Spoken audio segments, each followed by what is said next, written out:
Os veciños da Rúa San Martiño xa gozan da nova contorna. Nun prazo aproximado de 10 días, a reforma estará completamente rematada, ofrecendo unha nova imaxe e mellorando os servizos. Das poucas rúas que faltaban aquí na zona de Santa María, para modernizalas, tanto desde o punto de vista do pavimento, da accesibilidade universal, como dos servizos máis modernos ou máis actuais, que leva incluído, pois, aquí había unha dúda porque non estaba no proxecto Gas Ciudad, pero está metido xa, está metido o gas, está metido a banda, a rede de cabo, separativo de pluviales residuales, renovación de agua, etcétera, etcétera. Coa reforma desta rúa cada vez son menos as que quedan pendentes de reformar no casco histórico pontevedrés. Dende o goberno local xa saben cal será a seguinte, Pasantería. Non sei cales son as cifras totales do espacio público do centro histórico que está pendente de renovación, pero estamos a falar de novo de rúas e dun porcentaxe por debaixo do 30%,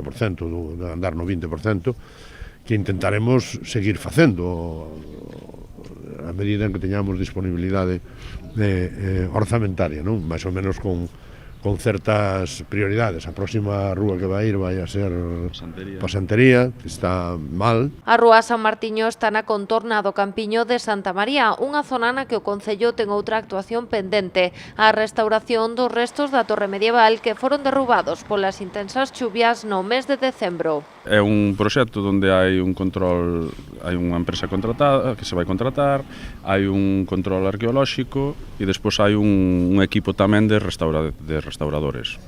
Vai ser unha obra así non é complexa, pero bueno, necesita de varias patas, non, para que se leve a cabo. A reforma da Rúa San Martiño supuxo un investimento de case 140.000 euros.